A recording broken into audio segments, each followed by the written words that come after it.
Hi friends, welcome to நம்ம channel. இந்த வீடியோவில் நம்ம என்ன பார்க்க போகிறோம் அப்படின்னா புஷ்புல் ஆப்ஷன் யூஸ் பண்ணி செக்மெண்ட் எப்படி பிரிக்கிறதுங்கிறது தான் பார்க்க போகிறோம். புஷ்புல் ஆப்ஷனுக்கு இந்த டிப்ஸ் வந்து ரொம்பவே யூஸ்ஃபுல்லாக இருக்கும். ஸோ வீடியோ ஃபுல்லாக பாருங்கள். வாங்க வீடியோக்குள்ளே போகலாம்.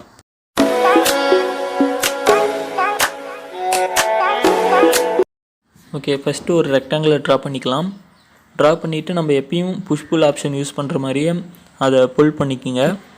இப்போ ஒரு ரெக்டாங்கிள் பாக்ஸ் இருக்குது அப்படின்னா நம்ம நார்மலாகவே இந்த சர்ஃபேஸை நம்ம வந்து புல் பண்ணும்போது அது வந்து லென்த் அதிகமாகும், தனித்தனி செக்மெண்ட்டாக ஆகாது. அப்போ வந்து கண்ட்ரோல் ப்ரெஸ் பண்ணிக்கிட்டே நீங்கள் வந்து புல் பண்ணிங்கன்னா அது ஒரு தனித்தனி செக்மெண்ட்டாக ஆயிரும். இப்போ நான் இந்த பக்கம் சர்ஃபேஸ் நான் கிளிக் பண்ணிட்டு புல் பண்ணும்போது இப்போ வந்து ஒரே பாக்ஸாக தான் இருக்குது. இதே தனித்தனி செக்மெண்ட்டாக பிரிக்கிறதுக்கு நம்ம கண்ட்ரோல் ப்ரெஸ் பண்ணிக்கிட்டே பண்ணணும்.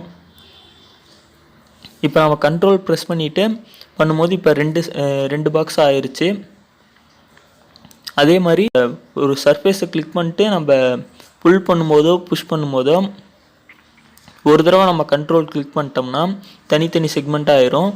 இதே அகைன் இன்னொரு தடவை கண்ட்ரோல் ப்ரெஸ் பண்ணிங்க அப்படின்னா அந்த தனித்தனி செக்மெண்ட்டாக இருக்கிறது ஒரே செக்மெண்ட்டாக ஆயிரும். திருப்பி நம்ம கண்ட்ரோல் ப்ரெஸ் பண்ணும்போது தனித்தனி